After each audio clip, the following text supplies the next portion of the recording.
بسم اللہ الرحمن الرحیم۔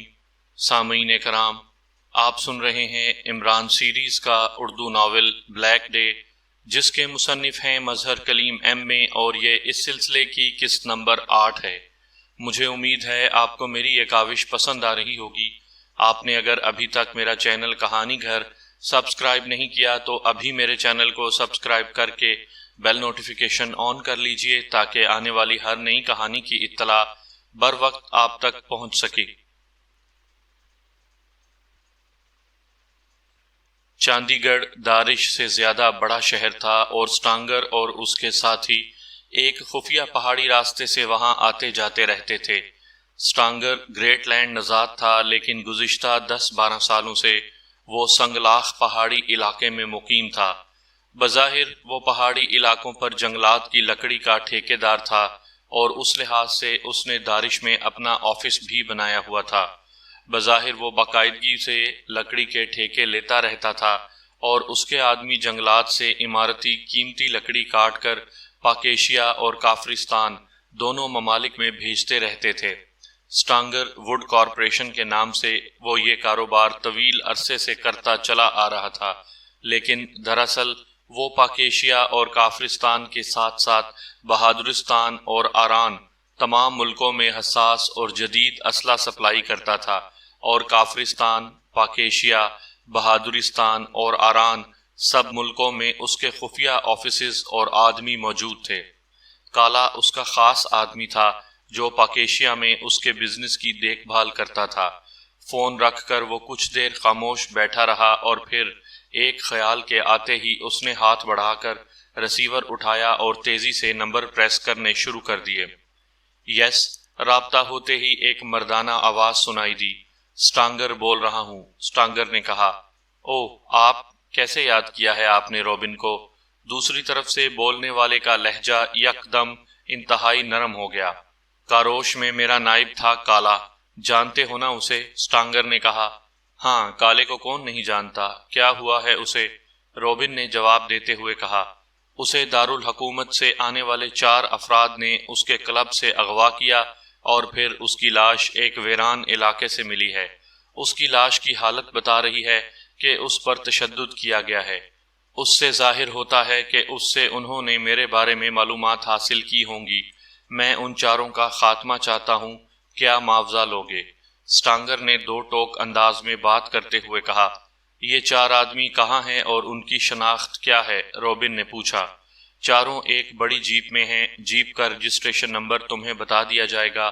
ان 4 کے حلیے اور قد و قامت بھی بتا دیے جائیں گے۔ وہ یا تو کاروش میں ہوں گے یا دارش، یا پھر واپس دارالحکومت چلے گئے ہوں گے۔ بہرحال ہوں گے تو وہ پاکیشیا میں۔ تم آسانی سے انہیں ٹریس کر سکتے ہو، سٹانگر نے کہا۔ ایسی صورت میں 4 افراد کی ہلاکت کا $50 لاکھ لوں گا، روبن نے کہا۔ 10 لاکھ فی آدمی منظور ہو تو بتاؤ، ورنہ میں بادشاہ سے بات کرتا ہوں، وہ 20 لاکھ میں بھی تیار ہو جائے گا۔ میں تمہیں اس لیے بھی ترجیح دے رہا ہوں کہ میری نظر میں تم بادشاہ سے زیادہ ذمہ داری سے کام سر انجام دیتے ہو، سٹانگر نے کہا۔ ٹھیک ہے، آپ نے میرے بارے میں جو کمنٹ دیا ہے وہ اس کی کمی کو پورا کر دے گا۔ آپ $40 لاکھ بھجوا دیں، البتہ رجسٹریشن نمبر اور حلیے فون پر ہی بتا دیں، تاکہ معاوضہ ملتے ہی میں اپنی پوری تنظیم کو اس مشن پر لگا دوں۔ اصل مسئلہ ان کی ٹریسنگ ہے، ان کی ہلاکت کوئی مسئلہ نہیں ہے، روبن نے جواب دیتے ہوئے کہا۔ تو سٹانگر نے ڈیمی کے بتائے ہوئے حلیے، قد و قامت کی تفصیل اور جیپ کا رجسٹریشن نمبر بتا دیا۔ اوکے، میرے آفس میں رقم بھجوا دیں، دوسری طرف سے کہا گیا۔ اچھا، سٹانگر نے کہا، اور ریسیور رکھ کر اس نے ساتھ پڑے ہوئے انٹرکام کا ریسیور اٹھایا اور یکے بعد دیگرے 3 بٹن پریس کر دیے۔ یس چیف، ایک مردانہ آواز سنائی دی، لہجہ بے حد مودبانہ تھا۔ $40 لاکھ کا چیک روبن کے نام کاٹ کر اسے بھجوا دو، اور مجھے رپورٹ دو، جلدی، سٹانگر نے کہا۔ یس چیف، دوسری طرف سے کہا گیا تو سٹانگر نے ریسیور رکھ دیا۔ اب اس کے چہرے پر قدرے اطمینان کے تاثرات ابھر آئے تھے، کیونکہ اسے روبن کے بارے میں اچھی طرح معلوم تھا کہ وہ ان معاملات میں بے حد ذمہ دار آدمی ہے۔ گو وہ اس فیلڈ میں موجود دوسروں سے زیادہ رقم لیتا تھا، لیکن کام فوری اور صاف ستھرا اور یقینی انداز میں کرتا ہے۔ پھر تقریباً آدھے گھنٹے بعد فون کی گھنٹی ایک بار پھر بج اٹھی تو اس نے ہاتھ بڑھا کر ریسیور اٹھا لیا۔ یس، سٹانگر بول رہا ہوں۔ سٹانگر نے کہا، رابن بول رہا ہوں، تمہارا آدمی چیک دے گیا ہے اور چیک بینک سے کیش بھی ہو گیا ہے، اس لیے میں نے تمہارے دشمنوں کو ٹریس کرنے کے احکامات دے دیے ہیں۔ اب سنگلاخ علاقے سمیت دارالحکومت میں انہیں ٹریس کیا جا رہا ہے۔ جیسے ہی وہ ٹریس ہوئے تمہیں اطلاع دے دی جائے گی، اور پھر جیسے ہی وہ ہلاک ہوئے تب بھی تمہیں اطلاع دے دی جائے گی۔ رابن نے کہا، میرا نیا نمبر نوٹ کر لو، تم نے اب تمام اطلاعات اس نمبر پر ہی دینی ہیں۔ سٹانگر نے کہا اور ایک نمبر اسے بتا دیا۔ یہ تو کافرستان ایکسچینج کا نمبر ہے، کیا تم کافرستان جا رہے ہو؟ رابن نے حیرت بھرے لہجے میں کہا، ہاں، کافرستان میں ایک ضروری میٹنگ ہے، مجھے چاندی گڑھ جانا ہے اور ہو سکتا ہے مجھے ہفتہ 10 دن لگ جائیں۔ سٹانگر نے جواب دیتے ہوئے کہا، اوکے، دوسری طرف سے کہا گیا، اور رابطہ ختم ہو گیا۔ سٹانگر نے ریسیور رکھ کر ایک بار پھر انٹرکام کا ریسیور اٹھایا اور یکے بعد دیگرے 4 نمبر پریس کر دیے۔ یس باس، دوسری طرف سے ایک مودبانہ آواز سنائی دی، گراہم، ہیلی کاپٹر تیار کرو، ہم نے چاندی گڑھ جانا ہے۔ سٹانگر نے کہا، ہیلی کاپٹر مکمل طور پر تیار ہے، آپ آ جائیں۔ دوسری طرف سے کہا گیا تو سٹانگر نے کریڈل دبایا اور پھر ٹون آنے پر ایک بار پھر یکے بعد دیگرے کئی نمبر پریس کر دیے۔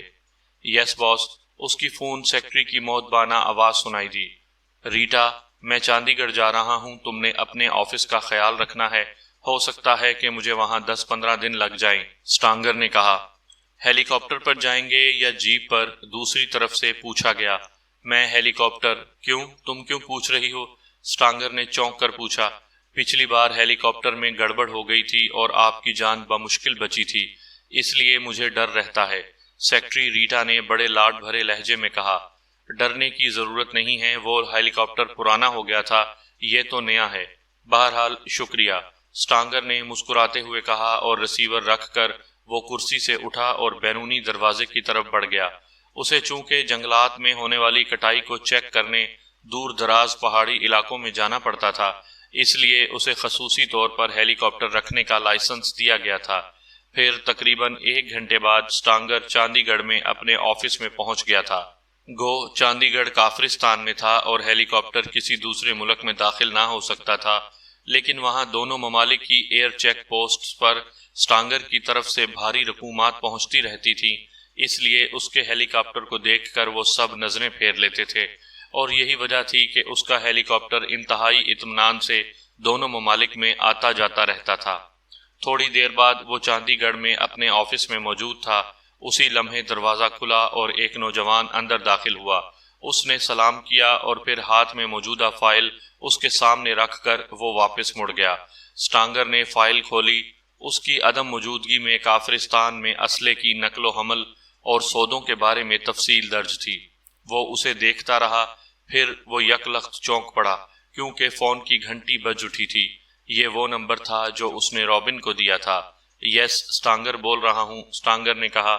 رابن بول رہا ہوں۔ دوسری طرف سے رابن کی آواز سنائی دی، لہجے میں مسرت کی لہر نمایاں تھی۔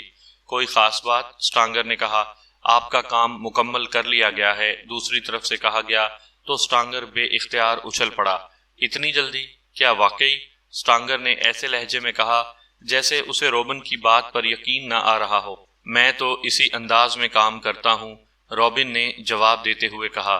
کیا تفصیل ہے؟ سٹانگر نے کہا، مجھے اطلاع ملی ہے کہ آپ کی مطلوبہ جیپ جس میں 4 افراد سوار ہیں اور جن کے حلیے بھی تقریباً آپ کے بتائے ہوئے حلیوں کے مطابق ہیں، وہ سالاران پہاڑی سڑک پر سفر کرتے ہوئے دارش کی طرف جا رہی ہیں۔ یہ سڑک لا محالہ کالی پہاڑی کے نیچے سے گزرتی ہے، چنانچہ میں نے فوراً اپنے آدمی اس سڑک کے دونوں اطراف میں بھجوا دیے اور انہیں حکم دیا کہ وہ جیپ پر دونوں اطراف سے فائرنگ کریں۔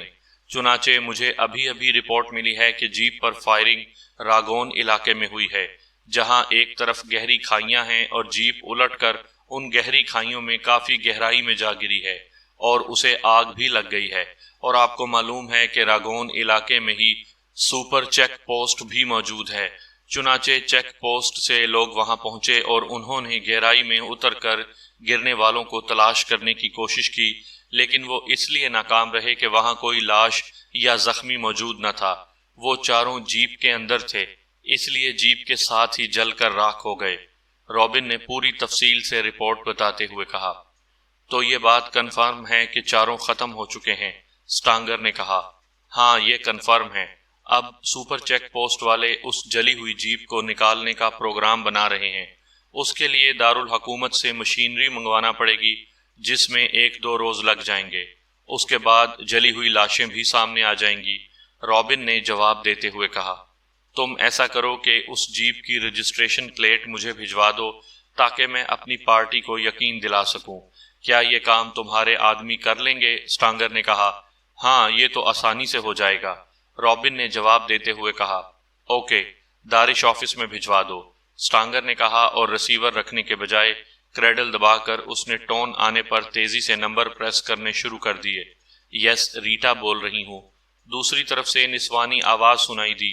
یہ سٹانگر کی دارش میں فون سیکرٹری تھی۔ سٹانگر بول رہا ہوں، سٹانگر نے کہا۔ یس باس، حکم، دوسری طرف سے مؤدبانہ لہجے میں کہا گیا۔ ایک جیپ کی رجسٹریشن پلیٹ بھجوائی جائے گی، اس کا نمبر میں بتا دیتا ہوں۔ اگر پلیٹ پر وہی نمبر ہو تو مجھے کال کر کے بتا دینا، ورنہ کال کرنے کی ضرورت نہیں، سٹانگر نے کہا، اور اس کے ساتھ ہی اس نے نمبر بتا کر رسیور رکھ دیا۔ پھر تقریباً 4-5 گھنٹوں بعد ایک بار پھر فون کی گھنٹی بج اٹھی تو سٹانگر نے رسیور اٹھا لیا۔ یس، سٹانگر بول رہا ہوں، سٹانگر نے کہا۔ ریٹا بول رہی ہوں باس، دارش آفس سے، فون سیکرٹری کی مؤدبانہ لہجے میں آواز آئی۔ ہاں، کیا ہوا؟ سٹانگر نے پوچھا۔ رابن کی طرف سے رجسٹریشن پلیٹ بھجوا دی گئی ہے، جس پر نمبر تو وہی ہے جو آپ نے بتایا ہے، لیکن یہ پلیٹ تو ٹوٹی ہوئی اور خاصی جلی ہوئی ہے، ریٹا نے کہا تو سٹانگر کا چہرہ بے اختیار کھل اٹھا۔ ٹھیک ہے، اسے اپنے پاس رکھ لو، میں اب واپس آ رہا ہوں، پھر میں خود چیک کر لوں گا، سٹانگر نے کہا، اور رسیور رکھ کر اس نے انٹرکام کا رسیور اٹھایا تاکہ ہیلی کاپٹر کے پائلٹ کو کال کر کے ہیلی کاپٹر ریڈی کروا سکے، کیونکہ ٹوٹی اور جلی ہوئی نمبر پلیٹ کا سن کر اسے رابن کی رپورٹ پر یقین آ گیا تھا کہ وہ چاروں آدمی جنہوں نے کالے کو ہلاک کیا ہے اور جو کسی تنظیم 4 سٹارز کے رکن تھے، واقعی ختم ہو چکے ہیں، اس لیے اب اس کے یہاں رہنے کا کوئی مقصد نہ تھا۔ ٹیکسی تیزی سے کافرستانی دارالحکومت کی سڑک پر دوڑتی ہوئی آگے بڑھتی چلی جا رہی تھی۔ ٹیکسی کی عقبی سیٹ پر ٹائیگر بیٹھا ہوا تھا، اس کی آنکھوں پر سیاہ گاگل تھے، اور اس نے دارالحکومت کے جرائم پیشہ افراد کا مخصوص لباس، جینز کی پینٹ اور جینز کی جیکٹ پہنی ہوئی تھی۔ وہ شنکر کے پیچھے یہاں پہنچا تھا۔ اسے بتایا گیا تھا کہ پاکیشیا کو عدم استحکام سے دوچار کرنے کے لیے بڑے بڑے مافیا اور ان کے سرپرست جرائم پیشہ افراد کام کر رہے تھے، اور ان کا سربراہ شنکر ہے، جو کافرستان میں اسلحے کا سب سے بڑا سمگلر اور ایک بڑا گینگسٹر بھی ہے۔ شنکر کا نام ٹائیگر کے سامنے براؤن نے لیا تھا۔ پھر اسے معلوم ہوا تھا کہ براؤن کو ہلاک کر دیا گیا ہے، جس پر وہ سمجھ گیا تھا کہ براؤن سے اس کی بات چیت لیک ہو گئی ہے، اس لیے اسے ہلاک کر دیا گیا، اور یقیناً براؤن کے ساتھ ساتھ ٹائیگر کو ختم کرنے کا بھی حکم دے دیا گیا تھا، اس لیے اس پر حملہ ہوا۔ لیکن اب اس نے فیصلہ کیا تھا کہ وہ خود آگے بڑھ کر اس شنکر تک پہنچے اور پھر مزید جہاں تک جانا پڑے وہ جائے۔ یہی فیصلہ کر کے وہ پاکیشیا سے یہاں کافرستان آیا تھا۔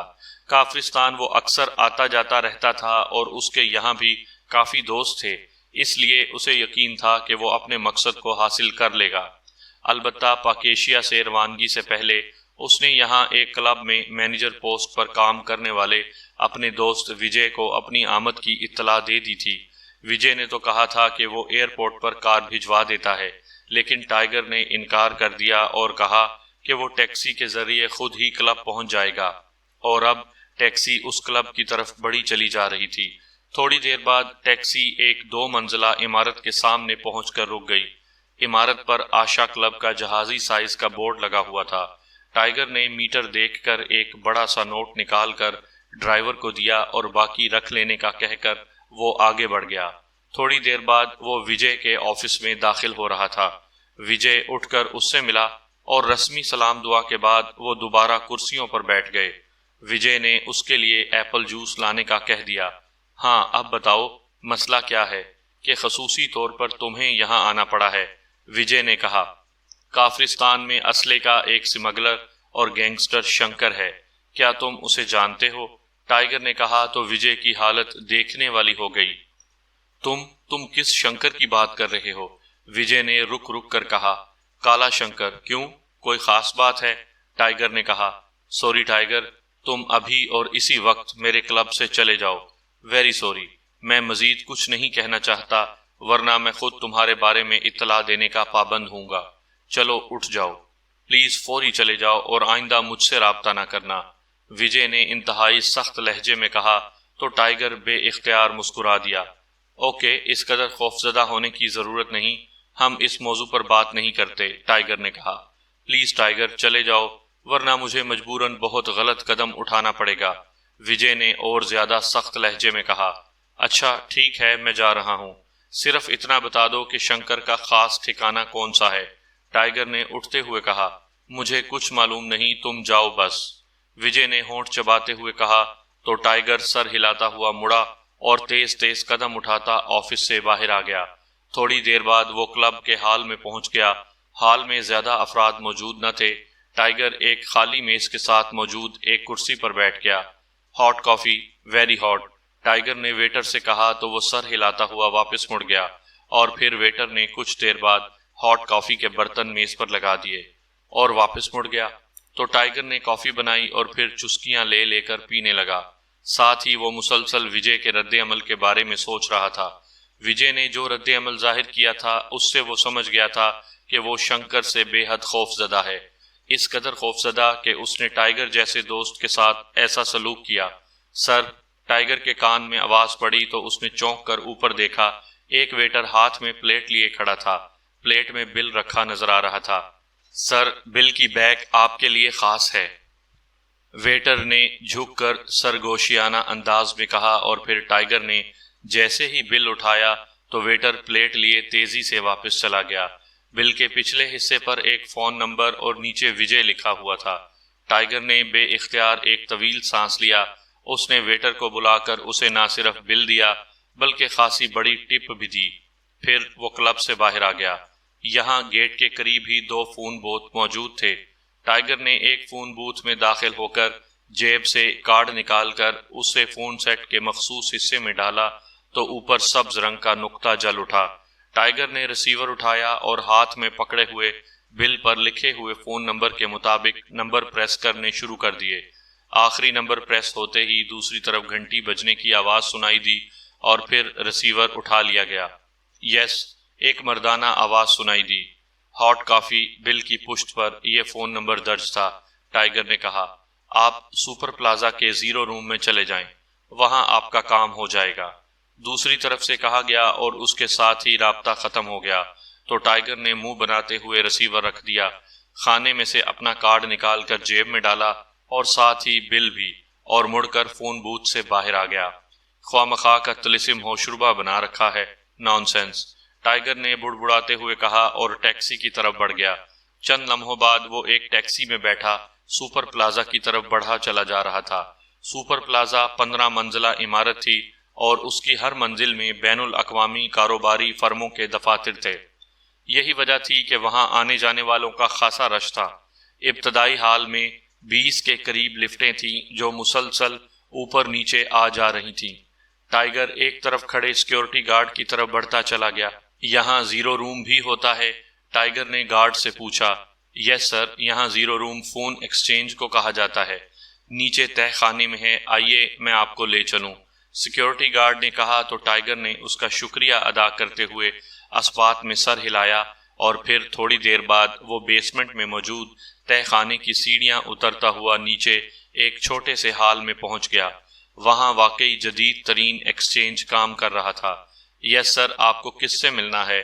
وہاں موجود سیکیورٹی گارڈ نے آگے بڑھتے ہوئے کہا۔ شنکر سے، ٹائیگر نے بے ساختہ لہجے میں کہا۔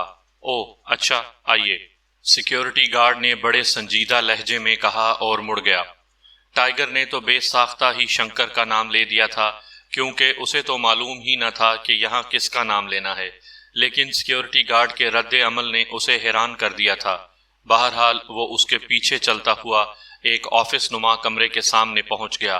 اندر تشریف لے جائیے، سیکیورٹی گارڈ نے دروازے کے قریب پہنچ کر ایک طرف ہوتے ہوئے کہا تو ٹائیگر نے دروازے کو دھکیلا اور اندر داخل ہو گیا، لیکن اندر داخل ہوتے ہی ٹائیگر بے اختیار اچھل پڑا۔ اس کے چہرے پر شدید ترین حیرت کے تاثرات ابھر آئے۔ آؤ ٹائیگر، آئی ایم سوری تمہیں میری زبان اور رویے سے تکلیف پہنچی، لیکن وہاں میں مجبور تھا۔ اگر میں ایسا نہ کرتا تو اب تک مجھ سمیت میرا پورا خاندان ختم کیا جا چکا ہوتا۔ وجے نے مصافحے کے لیے ہاتھ آگے بڑھاتے ہوئے کہا تو ٹائیگر نے مصافحہ کر لیا، لیکن اس کے چہرے پر ابھرنے والے حیرت کے تاثرات دور نہ ہوئے تھے۔ تم مجھے لکھ کر کہہ دیتے، ٹائیگر نے کرسی پر بیٹھتے ہوئے کہا۔ وہاں خفیہ کیمرے کام کرتے رہتے ہیں، وجے نے ٹائیگر کو جواب دیا اور ساتھ ہی ریسیور اٹھا کر کسی کو ایپل جوس لانے کا بھی کہہ دیا۔ خفیہ کیمرے آشا کلب میں؟ لیکن وہ تو تمہارا ذاتی کلب ہے، ٹائیگر نے کہا تو وجے نے ایک طویل سانس لیا۔ کبھی ذاتی تھا، اب نہیں۔ اب کافرستان دارالحکومت میں 50% کلب دراصل شنکر کے کنٹرول میں ہیں۔ وہ کافرستان میں سب سے بڑا انتہائی خوفناک مافیا بن چکا ہے۔ انہوں نے مجھے معمولی رقم بھیج دی اور کلب پر کنٹرول حاصل کر لیا۔ اب کلب پر بظاہر میری ملکیت ہے، لیکن یہاں ہونے والی جوئے کی تمام آمدنی شنکر کو جاتی ہے۔ یہاں ہر جگہ خفیہ کیمرے اور خفیہ ڈکٹا فون نصب ہے۔ شنکر کے خلاف صرف 2 الفاظ بولنے والے کو نہ صرف ختم کر دیا جاتا ہے بلکہ اس کے پورے خاندان پر عذاب ٹوٹ پڑتا ہے، وجے نے تفصیل بتاتے ہوئے کہا۔ اسی لمحے دروازہ کھلا اور ایک نوجوان نے اندر داخل ہو کر ایپل جوس کے 2 ٹن ان کے سامنے رکھے اور واپس مڑ گیا۔ یہ جگہ بھی تمہاری ہے؟ ٹائیگر نے ٹن میں سٹرا ڈال کر سپ لیتے ہوئے کہا۔ نہیں، ایک دوست کی ہے، وہ ملک سے باہر ہے، اس لیے عارضی طور پر میں اسے استعمال کرتا ہوں۔ یہ اس کا بزنس آفس ہے، وجے نے جواب دیتے ہوئے کہا۔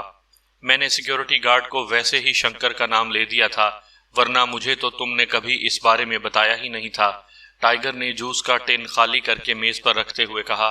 تمہارا حلیہ بتا دیا گیا تھا، اگر تم اس سیکیورٹی گارڈ تک نہ پہنچتے تو وہ خود تم تک پہنچ جاتا۔ بہرحال تم یہاں تک پہنچ گئے ہو، اب یہاں کھل کر باتیں ہو سکتی ہیں۔ تم شنکر کے خلاف کیوں کام کر رہے ہو؟ یہ تمہاری خوش قسمتی ہے کہ اسے ابھی تک تمہارے بارے میں علم نہیں ہو سکا، ورنہ تم دوسرا سانس بھی نہ لے سکتے، وجے نے کہا تو ٹائیگر بے اختیار ہنس پڑا۔ تمہیں انڈر ورلڈ کے اصولوں کا علم نہیں ہے وجے، بس تم سیدھے سادے کلب ہی چلاتے رہے ہو۔ یہاں جو ڈرتا ہے وہی مرتا ہے۔ تم میری بات چھوڑو، مجھے خوشی ہے کہ تم نے میری خاطر اپنی جان خطرے میں ڈالی اور یہاں خود بھی پہنچے اور مجھے بھی یہاں کال کر لیا۔ تم مجھے صرف اتنا بتا دو کہ بذات خود شنکر کہاں مل سکتا ہے، اس کے بعد میں خود ہی اس سے نمٹ لوں گا۔ اور ہاں، یہ بھی میری گارنٹی ہے کہ آج کے بعد شنکر یا اس کا کوئی آدمی تمہارے کلب کا رخ نہیں کرے گا، ٹائیگر نے مسکراتے ہوئے کہا۔ شنکر کا خاص اڈا رافٹ بازار میں واقع بلیک کلب ہے، لیکن وہاں صرف وہی لوگ جا سکتے ہیں جنہیں شنکر کی طرف سے کلیئرنس مل سکتی ہے۔ وہاں اربوں کا جوا ہوتا ہے، لیکن بے ایمانی نہیں ہوتی اور نہ ہی کرنے دی جاتی ہے۔ حفاظت بھی کی جاتی ہے، لیکن غیر ممبر کو دیکھتے ہی گولی مار دی جاتی ہے، وجے نے کہا۔ شنکر کی طرف سے کلیئرنس کیسے ملتی ہے؟ ٹائیگر نے پوچھا۔ باقاعدہ اپلائی کیا جاتا ہے، پھر اس آدمی کے بارے میں تحقیقات کی جاتی ہیں۔ زیادہ تر بڑے بڑے بزنس مینوں کو کلیئرنس ملتی ہے، وجے نے جواب دیتے ہوئے کہا۔ اپلائی کیسے کیا جاتا ہے؟ ٹائیگر نے پوچھا۔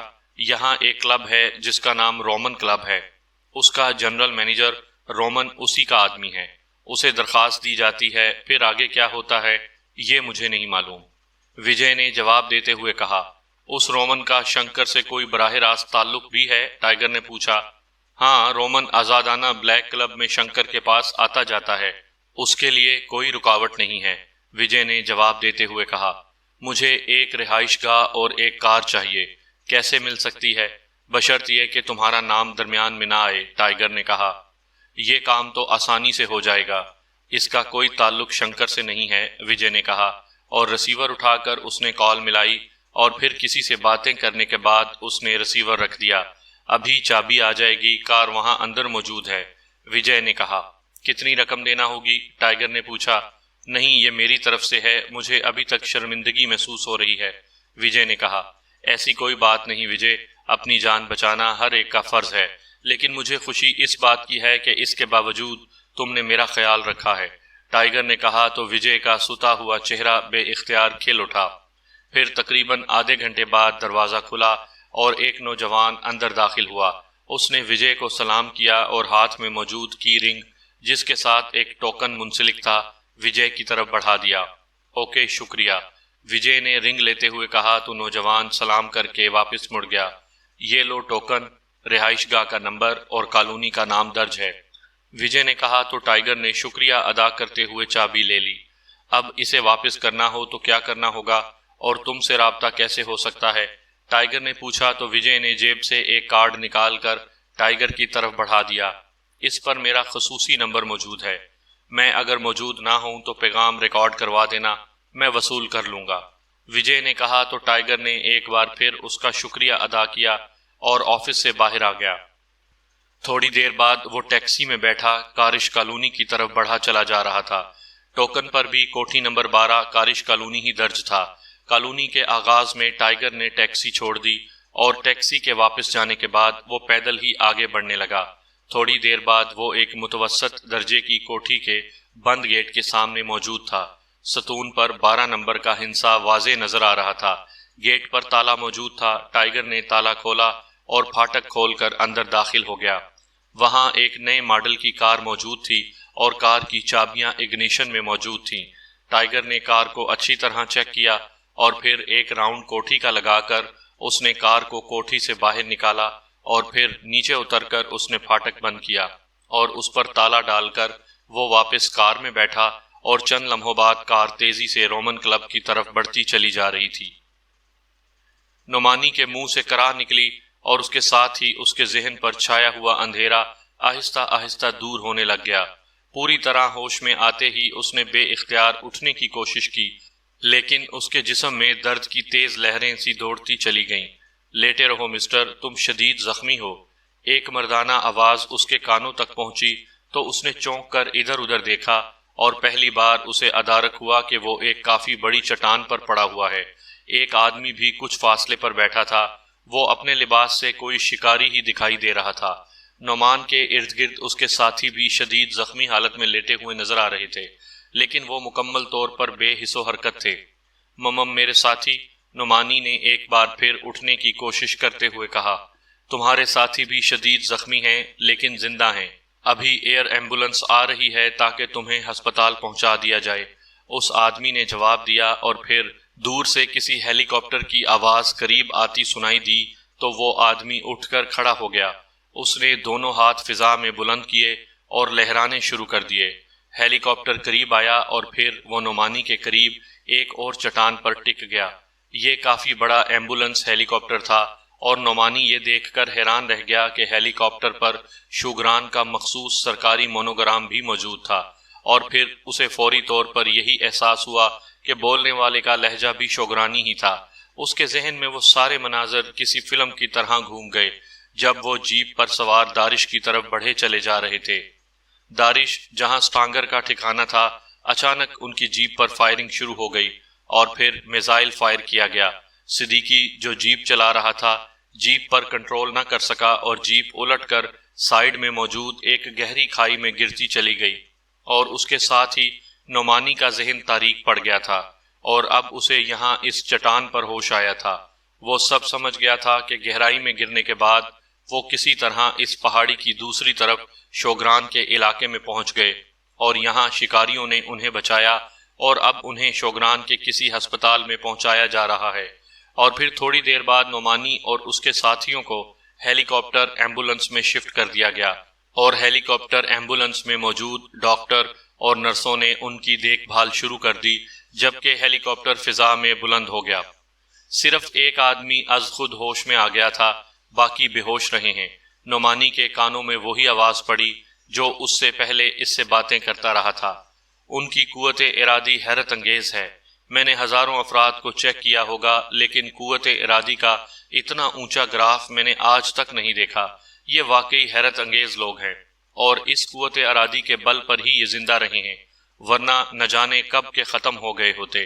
ہوا کیا ہے؟ ایک اور آواز سنائی دی، لہجہ شوگرانی تھا۔ ڈاکٹر صاحب، ہم گورفر کے شکار کے لیے اس طرف آئے تھے کہ ہم نے پہاڑی کی دوسری طرف پاک ایشیائی سائیڈ پر فائرنگ اور میزائل فائر ہونے کی آواز سنی۔ اس وقت ہم ایک زخمی گورفر کو تلاش کرنے کے لیے نیچے گہرائی میں پھر رہے تھے۔ وہاں ایک چھوٹا سا درہ ہے جس میں سے 2 آدمی آسانی سے گزر سکتے ہیں۔